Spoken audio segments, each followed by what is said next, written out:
ఇక్కడంట వైఎస్ఆర్ కాంగ్రెస్ పార్టీకి సంబంధించినటువంటి నాయకులు కార్యకర్తలు బయటికి రావద్దు, యాక్టివిటీస్ చేయొద్దు, ఎక్కడ కూడా గొంతెత్తి మాట్లాడొద్దు, ఎవ్వరూ కదలాడకూడదంట.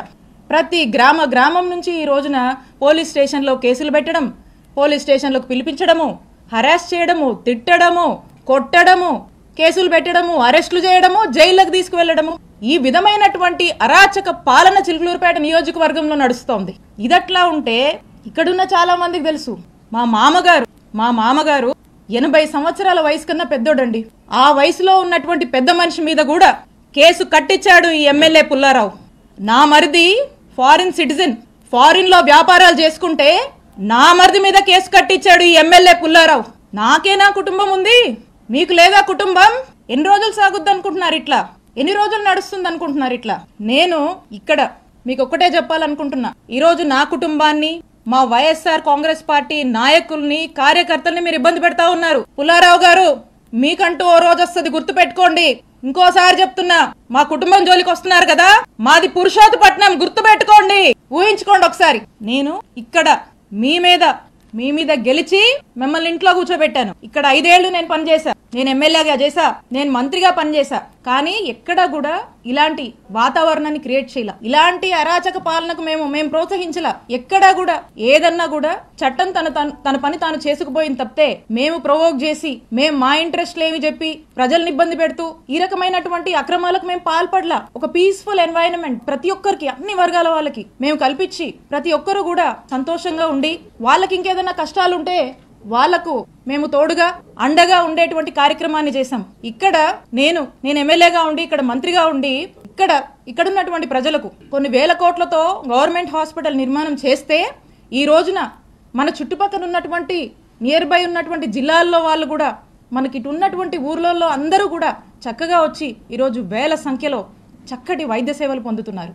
ఎప్పుడో చిరకాలపు కలగా ఈ చిలుకూరుపేట ప్రాంత ప్రజల కలగా ఏదైతే బైపాస్ ఉందో, ఆ బైపాస్కి సంబంధించి ఏదైతే ల్యాండ్ అక్విజిషన్లో భాగంగా రైతులకు డబ్బులు రావాల్సి ఉందో, ఆ డబ్బులను ప్రభుత్వం ఏదైతే వాటా చెల్లించాల్సి ఉందో, ఆ వాటాని కూడా జగనన్న ప్రభుత్వం ఆ రైతులకు చెల్లించి, కోవిడ్ టైంలో అనేక ఇబ్బందుల వల్ల ఈ ప్రాజెక్టు కాస్త ఆగిపోయి వెనకబడి ఉంటే కూడా వాళ్ళందరినీ పిలిచి, ఆ కాంట్రాక్టర్ని పిలిచి వాళ్ళకు మోటివేషన్ ఇచ్చి, వాళ్ళకు ప్రభుత్వం వైపు నుంచి కావాల్సినటువంటి సపోర్ట్ పూర్తిగా ఇచ్చి, రాత్రింబగలు వాళ్ళు పనులు కంప్లీట్ చేసి, శరవేగంగా పనులు పూర్తి చేసి బైపాస్ ని అందుబాటులోకి తీసుకురావడానికి ఎంత కృషి చేశాము. ఈరోజు చూస్తే ఎక్కడి నుంచో, చెన్నై నుంచి, కడప నుంచి వచ్చిపోయే వాళ్ళందరూ కూడా ఈరోజు ఎంత కమ్యూట్ బాగుందని చెప్పి హర్షించేటువంటి పరిస్థితి.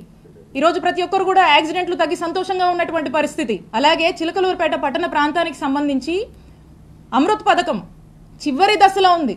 ఆ చివరి దశలో ఆ కొన్ని పనులు జరిగితే ఆ ప్రాజెక్ట్ కంప్లీట్ అయిపోతుంది. దాని మీద దృష్టి పెట్టండి. లేదు, మీ దృష్టి దీని మీద లేదు. మీ ప్రభుత్వం పుణ్యమా అని ఈరోజు చూస్తున్నారా, నియోజకవర్గంలో వ్యవసాయం చేసుకునేటువంటి రైతులు పత్తి, మిర్చికి సరైన గిట్టుబాటు ధర లేదని చెప్పి ఏడుస్తున్నారు. మీ ప్రభుత్వం పుణ్యమా అని నిత్యావసరాల ధరలు, ఆ వస్తువుల ధరలు పెరిగి సామాన్యుడు కొనుక్కోలేక ఎన్ని ఇబ్బందులు పడుతున్నారో ఒకసారి తెలుసుకోండి.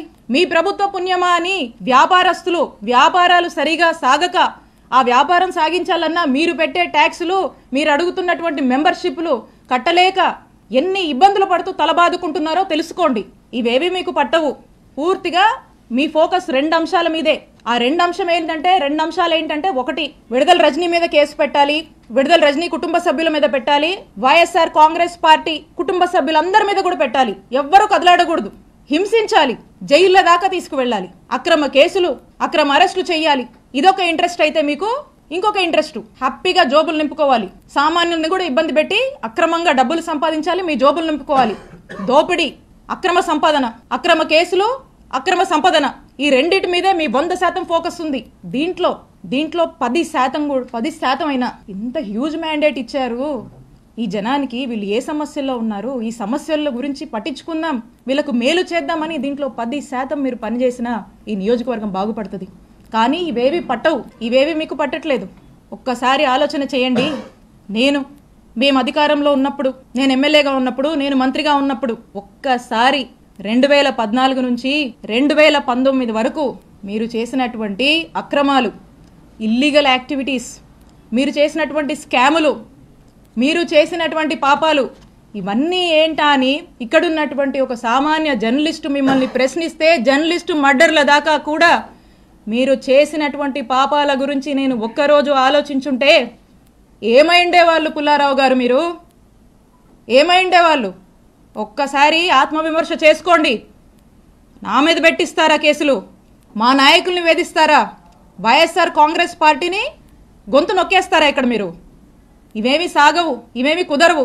ఈరోజు మీరు చేస్తుంది ఏందా అంటే ఇలాంటివన్నీ ప్రోత్సహిస్తూ వాట్ నాట్ ఈరోజు నియోజకవర్గంలో వాట్ నాట్ జరుగుతుందండి. ఈరోజు ప్యాకాట్ నడుస్తుంది. గ్రానైటు, గ్రావెలు, సెటిల్మెంట్లు, అక్రమాలు, ఇల్లీగల్గా ఎలా డబ్బులు సంపాదించాలి, బార్ షాప్లు, బెల్ట్ షాప్లు, ఇవో ఇలా చెప్పుకుంటూ పోతే చాలా ఉన్నాయి. సరే, జనం ఆశపడో సూపర్ 6, సూపర్ 7 అని చెప్పారు, మాయమాటలు చెప్పారు. సరే చూద్దాంలే అనుకున్నారు. ఇంత పెద్ద మ్యాండేట్ మీకు ఇచ్చారు ఈ రాష్ట్రంలో. మేము కూడా అనుకున్నాం, ఓకే మేము మంచి చేసి ఓడిపోయాం, గెలుపోవటం సహజమే, చూద్దాం ఏ మేరకు ఈ ప్రభుత్వం ప్రజల ఎక్స్పెక్టేషన్స్కి తగ్గట్టుగా పనిచేస్తుంది చూద్దామని మేము చూస్తున్నాం. చాలా క్రమశిక్షణగా, చాలా పద్ధతిగా మా నాయకుడు చూపించినటువంటి బాటలో ప్రజలకు మేలు చేస్తూ నడవడమే మాకు తెలుసు. ఇలా మీలాగా చీప్ ట్రిక్స్, ఈ చీప్ పాలిటిక్స్ ఎవరినో పెట్టి ఏదేదో చేస్తామంటే నేను ఒకటే చెప్తా ఉన్నా. నాకు నవ్వొస్తుంది పుల్లారావు గారు. ఎందుకో చెప్పనా?